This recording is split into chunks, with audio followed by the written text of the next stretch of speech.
Pozdrav svima i dobrodošli na moj kanal. Danas pravimo najukusniji grah sa mesom. Podijelit ću s vama jednostavan recept po kojem grah uvijek uspijeva, a ukus je neopisiv. Obavezno pogledajte do kraja i pokupite savjet koji vam se sviđa.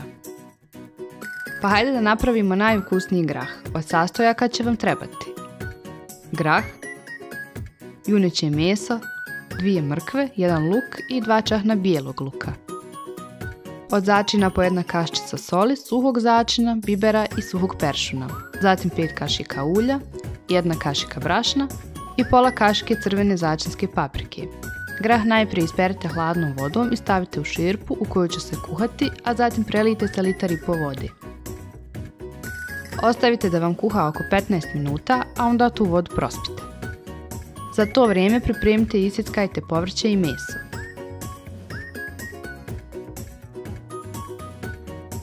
Kada je grah prokuhao, prospite vodu i isperite ga hladnom vodom.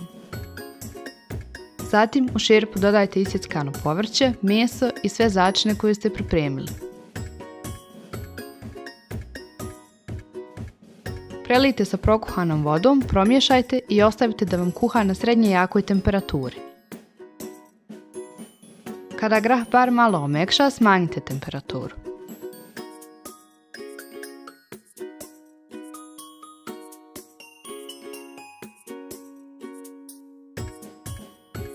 Povremeno dodajte malo vode kako vam grah ne bi zagorio.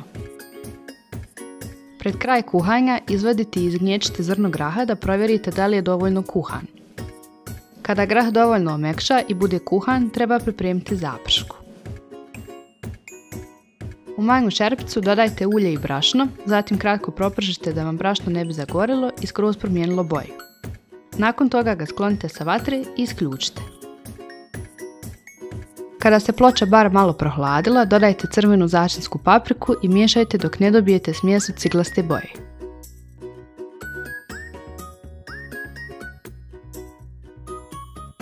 Zapršku dodajte u grah, a višak koji se zalijepio za zidove šerpice skinite vodom pa dodajte i njega. Ukoliko ne volite zapršku ili vam smeta, možete zamutiti malo brašna, soli i mlake vode ili paradajz sosa. Ili jednostavno izvadite šolju graha, izmiksajte pa vratite u šerpu i dobit ćete željenu gustoću. Nakon dodavanja zaprške ostavite da kuha još oko 10 minuta, na kraju ga probajte, ako je potrebno dosolite i začinite po želji. Vrijeme kuhanja je teško definisati budući da ovisi i od vrste graha, bitno je samo da nije prestar jer se takav grah neće ni skuhati.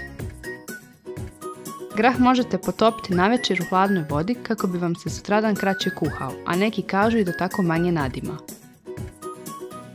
Ukoliko se odlučite za tu varijantu, onda naspite vode 5-6 cm iznad površine graha jer će grah upiti vodu i nabubriti.